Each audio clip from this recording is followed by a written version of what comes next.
Angel Craig. I'm feeling kind of frisky with my whiskey, all alone and feeling tipsy. It's actually they, them there, Tony, but thank you for the introduction. I'm going to get my timer going, so I don't get shunted off stage like a award ceremony recipient like last week. So, yeah. I love being a witch in Salem. And I get to be a witch in the cool West Coast Salem, not the uptight East Coast Salem. You know? There's a lot less Bostonian accents here. And, you know, one of the things people often ask is that, are you a good witch or a bad witch?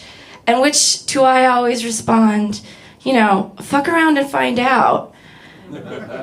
Because, you know, the thing is, you know, it takes a lot of work to do baneful magic. And, you know, I don't hex shame, absolutely. If you want to fucking, like, curse the shit out of somebody, I will tell you how to do it. But I also am tired and busy. And it takes a lot of work to curse and, like, do baneful things. And, you know, we as a little group of wild witches, we do what we call witch walks throughout the Willamette Valley. And we had one of our locations in the town of Brownsville. Has anyone heard of Brownsville? It's right between Eugene and Salem. It's also where Stand By Me was filmed, just a little bit of trivia for you there. But, so there was a Mennonite church that really took a lot of offense to us hosting a witch walk in Brownsville. And they circulated this next door letter about the witches and how they were coming to Brownsville and that they were crying tears of brokenness about the witches in the marijuana shop that are corrupting all of their youth. And I was just like reading this letter, I'm like, what the fuck do you people think we actually do?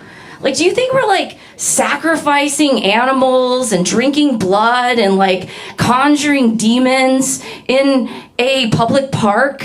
I mean, is that what you think we're doing? Because I promise you it's a lot more boring than you think. Mostly it's just looking at plants. And, you know, like, the whole satanic panic kind of falls out if you think about the logistics that is required to actually instigate a satanic conspiracy on the level that the people allege. And it's just like, yeah, you're not going to be able to ritually sexually abuse an entire kindergarten class, because have you ever tried to get kindergartners to just like line up in a fucking line? There's no way that but yeah, just this church had all of these like really scary ideas of what is mostly just a bunch of like fairly weird, nerdy people that have interesting, intersecting identities that come together and walk around in a public park and look at plants. So yeah, well, as far as like quote unquote a bad witch, I really, you know, that takes a lot of work. And I'm tired. I'm just trying to survive late stage capitalism, y'all. I'm not really looking to throwing curses and shit. Though I have been accused of cursing a guy so hard that his band broke up with him. I won't say the band because, you know, I want to keep a little bit of anonymity and to protect his identity. But it was a local band, and it did play at this venue. And I see that, I didn't curse you.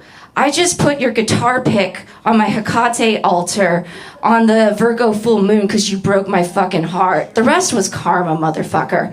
Thank you very much. I am Anjel.